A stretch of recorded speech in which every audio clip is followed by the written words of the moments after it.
ହେଲେ ସେ current pass କଲାନି। ତାର ଚିନ୍ତାରେ ମୁଁ ଧରିଗଲି।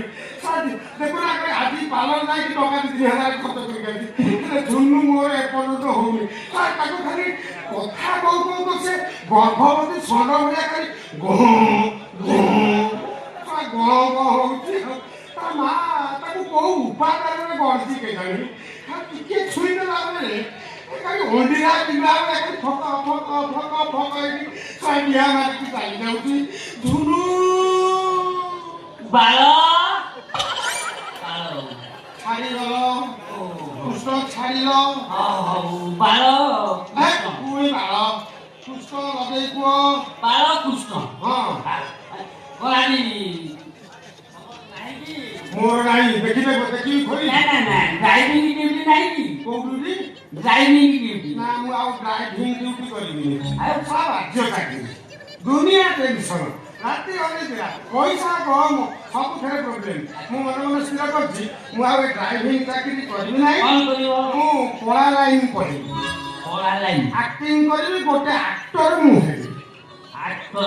ହଁ ଅଭିନୟ କରିବି। ଆଉ ଅଭିନୟ କରିବ? ନା ହଁ ଅଭିନୟ କରିବି। ତମେ ବୋଧେ ଜାଣିନା। କଣ ମୁଁ ଜାଣିନି। ହବାକୁ ହେଲେ କଳାକାର ହବାକୁ ହେଲେ କିଛି ଗୁଣ ଥିବା ଦରକାର। ହଁ ଗୁଣ ଆମ ଗାଁ ଡ୍ରାମା হয় ପ୍ରତିବର୍ଷ ଡ୍ରାମାରେ ମୁଁ ପାଠ କରି ଭଲ ଅଭିନୟ କରେ। ପ୍ରସିଦ୍ଧ କଳାକାର ହବାକୁ ହେଲେ ପ୍ରସିଦ୍ଧ କିଛି ଗୁଣ ଥିବା ଦରକାର। କି ଗୁଣ? କାହିଁକି ନା ମିଛ କହିପାରୁଥିବ, କାଳକୋରିଆ ହେଇଥିବ, ଧପାବାଜିଆ ହେଇଥିବ, 3 ପ୍ରକାର ନିଶା ଖାଇପାରୁଥିବ, ମଦ ଗଞ୍ଜେଇ ଅଫିମ ରାଣ୍ଡି ଘଡ଼ି ଯାହା ଦେଖୁଥିବ ତାକୁ ତଳେଇ ଦଉଥିବ, ତାପରେ ଯାଇ କଳାକାର ହବ।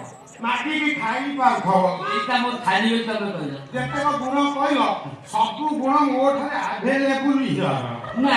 ଆଉ ସେ ଯେତେକ ଗୁଣ କହିଲ ମୁଁ ଭାବିଛି ମନେ ମନେ ସ୍ଥିର କରିଛି ଫିଲ୍ମ ଲାଇନ ପଳେଇବି। ବାଳ ଫିଲ୍ମ ଲାଇନ ପଡ଼ିଯିବ। ଏ ଫିଲ୍ମ ଟୋଟାଲି ଡ୍ରପ୍। ଚାକିରି ଫିଲ୍ମ ଚାଲୁନି। ସେ ବର୍ତ୍ତମାନ ଭାରତ ପାକିସ୍ତାନ ଭଳିଆ ବାଧ୍ୟା କରିଦିଏ ଭୁବନେଶ୍ୱରରେ ବୁଲୁଛନ୍ତି। ଠିକ କଥା କହିଲେ ସାର୍। ପ୍ରେକ୍ଷାଳୟ ବନ୍ଦ। ଆଉ ଫିଲ୍ମ ଲାଇନ ଆଉ ଲାଭ ନାହିଁ। ଲୋକ ଦେଖୁନାହାନ୍ତି। ଆଉ ଗୋଟେ କାମ କରିବି ସିରିଏଲ ଲାଇନ ପଳେଇବି। ସିରିଏଲ ବୁଝିବ 4 ଘଣ୍ଟାରେ 1000। ତମେ ତ ଜାଣିନା ସେଟା ଚାଲୁନି। ପଇସା ମିଳି ବାକିରେ ସିରିଏଲ ସେ ଯାତ୍ରା ପ୍ରତି କି ମୁଁ ଆଇଲିନି। ଠିକ କଥା ସାର୍। ସବୁ ସିରିଏଲ ବାଲା ବର୍ତ୍ତମାନ ସବୁ ଯାତ୍ରା ପାଟି ଆସିକି ନା ସାର୍ ସିରିଏଲ ଲାଭ ନାହିଁ। ସିରିଏଲ ଲାଭ ନାହିଁ।